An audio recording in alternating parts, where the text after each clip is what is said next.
Aujourd'hui, les spécialistes du sida ont rendez-vous à Washington et pour la première fois, cette conférence mondiale s'ouvre sous des auspices favorables. Les experts estiment désormais possible de vaincre la maladie. Pour en parler, on retrouve en direct de Washington Jean-Luc Romero, président d'élus locaux contre le sida. Bonjour Jean-Luc Romero, mettre fin à la pandémie, voire éradiquer le VIH avec les traitements existants, vous pensez que c'est réellement possible ? C'est vrai que aujourd'hui, on peut avoir beaucoup d'optimisme, mais en même temps aussi beaucoup d'inquiétude. Vous venez de le dire. Oui, on peut aujourd'hui dire que le SIDA pourrait disparaître de la planète, mais en même temps, pour ça, il faudrait qu'il y ait une vraie volonté politique, et il faudrait surtout qu'il y ait l'argent.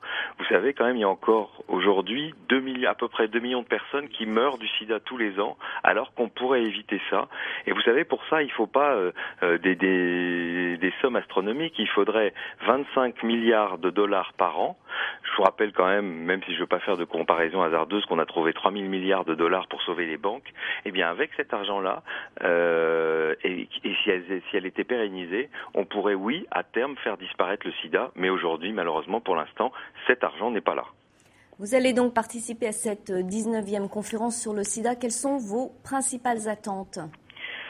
Bien sûr, à la fois des attentes aussi nationales et internationales. Je suis le président aussi du CRIPS qui gère le stand France, donc on va recevoir un certain nombre d'officiels français, dont la ministre de la Santé et Madame Fioraso.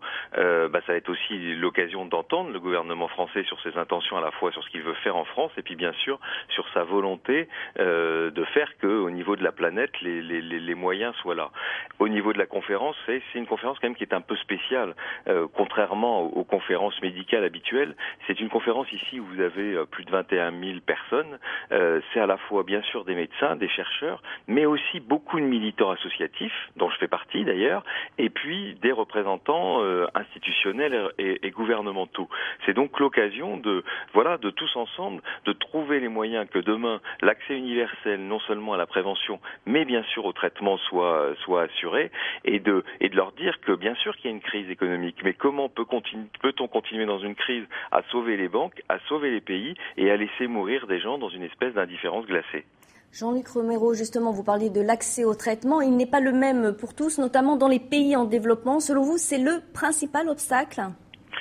C'est bien sûr le principal obstacle, et c'est bien sûr l'argent et d'une certaine manière donc une volonté politique qui manque aujourd'hui. Moi, je vais vous donner un exemple de choses qui coûteraient pas grand-chose.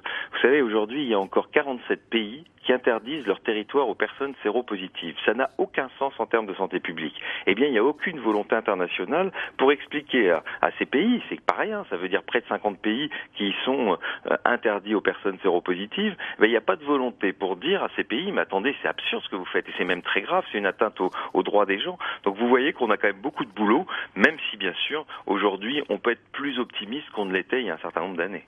Et rapidement, Jean-Luc Romero, une dernière question. Alors, cette conférence se tient aux États-Unis et jusqu'en 2009, l'entrée sur le territoire américain était interdite aux personnes séropositives. C'est un signe pour vous que les choses changent ? Oui, c'est un grand signe, parce que c'est vrai que ce pays, cette grande démocratie, vous vous rendez compte, était interdit à toutes les 34 millions de personnes séropositives, et c'est peut-être un signe aussi de dire que, vous voyez, quand la communauté internationale pèse, elle fait changer un pays. Eh bien, bientôt, il va y avoir aussi au Qatar, pays qui interdit son entrée aux personnes séropositives, la Coupe du monde de football. Ça serait bien aussi que les autorités sportives, de temps en temps, elles se rappellent qu'il y a aussi des droits humains, et que le sport, ça doit rimer avec droits humains et solidarité. Merci beaucoup Jean-Luc Romero. Je rappelle que vous étiez en direct de Washington aux États-Unis.